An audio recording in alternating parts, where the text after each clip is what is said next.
Welcome to another mini blog. আজকে 23 তারিখ মানে ভাইফোঁটা, তাই সকাল সকাল আমরা দুজনেই স্নান সেরে তৈরি হয়ে নিয়েছি। আর ফোঁটাও সকাল সকালই দিয়ে নিয়েছিলাম। আর আজকে আমাদের দুপুরে লাঞ্চের মেনু হচ্ছে চিকেন বিরিয়ানি, চিকেন চাপ, তার সাথে ছিল স্যালাড, কোল্ড ড্রিঙ্কস আর চাটনি। তো যাই হোক, দুপুরে খাওয়া দাওয়া শেষ করে বিকেলে আমরা বেরিয়েছিলাম। আসলে আমাদের এখানে না প্রচুর কালী পুজো হয়, রীতিমতন মনে হচ্ছিল যেন কালী পুজোর কোনো কার্নিভাল দেখছি। আমাদের এখানে দুর্গা পুজো যে পরিমাণে হয়, কালী পুজো প্রায় তার 3 গুণ হয়। মানে একটা গলিতে প্রায় 2-3টে করে পুজো তো হয়ই। আর তার সাথে বাজিও ফাটছিল। আর সত্যি বলতে আমি বাজি ফাটাতে একটু ভয়ই পাই।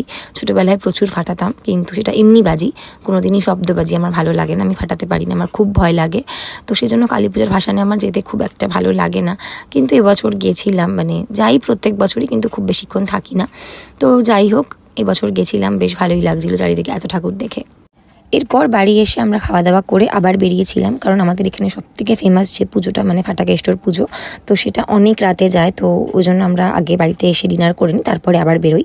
আর ওই মালাটা, আর এবছর একটা চাঁদ মালা, তো আমি প্রত্যেক বছরই ঠাকুরকে মালা দিই, মানে এটা আমার 9 বছর ছিল। তো যেহেতু অনেক রাতে যায়, সেই জন্য আমরা আগে বাড়িতে এসে ডিনার করে তারপর আবার যাই। তখন প্রায় রাত 3:30 মতন বাজে, তো তখন ঠাকুর এসেছিল। আর সত্যি বলতে যতই রাত হয়ে যাক না কেন, এই ঠাকুরের বিসর্জন দেখতে কিন্তু মোটামুটি প্রায় অনেক মানুষই জেগে থাকে। তো এইভাবেই কাটলো আমার ভাইফোঁটার দিনটা। So yeah, that's it for the day.